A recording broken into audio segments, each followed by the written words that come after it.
Ayan guys, magandang hapon po muli sa ating lahat. Ayan. So another content na naman po tayo ngayon and for today's content guys. Noong nakaraan po diniscuss natin yung pistol, ano yung proper protocol pagka dumating ka sa firing range, ano yung safety protocol na unang gagawin mo pagka dumating ka sa firing range na ikaw ay magpa-firing. Ano yung pwede nating paglagyan ng ating pistol pagka trinable natin from doon sa ating car going to firing range. So pagdating natin sa firing range, diniscuss natin doon ano yung mga lagayan niya at ano yung proper way para makaputok tayo sa isang bay dun sa firing range. So ngayon naman, rifle naman. Tingnan naman natin yung safety protocol ng rifle pagdating na ita-travel natin, pagdating sa firing range ay paano naman yung unang-unang gagawin natin pagdating sa firing range. Saan tayo pwedeng pumunta? Ito na po yung ating rifle. Nakalagay po siya sa bag or kaya yung mga hard case, pwede po yon.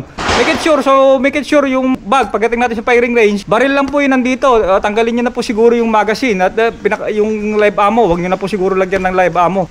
Para sa ganun, pag pumunta tayo sa bay or sa safety area, sigurado pong wala po tayong live ammo na dala kasi bawal po yung live ammo dun sa safety area. Ayan, to make it sure din, dapat naka-unload din po yung chamber ng ating rifle. So ito, dumating ako dito sa firing range, nakabag siya. Ngayon, ang unang pupuntahan ko, pwede akong pumunta sa bay, didiretso na ako dito sa bay. At maghahanap ako ng rack. Yung rack na yon, dito yun yung pwede kong pagpatungan nitong rifle. Yung rifle kailangan na mayroon ding didiretso ako dun sa rack na yon. Yung rifle kailangan mayroon din siyang nakalagay dun sa chamber niya. Ayan, tignan niyo na lang po dito sa pilinas ko pong image. Yan, kailangan po natin yan. Ayan sir, may tanong ko lang po dito sa ating rifle. Ano pong tawag dito sir? This is what you call chamber flag, sir. Ang purpose nito is sinisecure niya yung chamber, sir, meaning empty, wala siyang laman. Okay. It is for safety purpose, sir, that we can verify na wala talagang laman ng chamber natin. Ngayon, pag nasa rack na po yung rifle mo at gusto mo nang kukunin, puputok ka na. So, tingnan natin kung ano yung proper procedure para naman sa pagbitbit ng rifle. Ayan guys. Ayan yung tamang paghawak ng rifle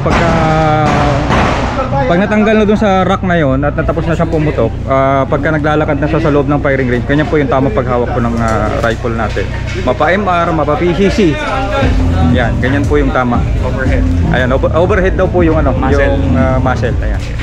Tapos yung isa naman, ganito, kung ayaw naman bibitin ng shooter, pwede niya palagay dito sa kadi niya. Ayan, nakalagay po sa loob ng bag.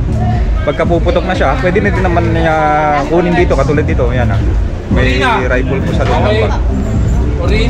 Pagka on deck na siya saka lang po yung support ng shooter. Okay guys, yung chamber plug po ng ating rifle, never po yung tatanggalin sa loob ng firing range.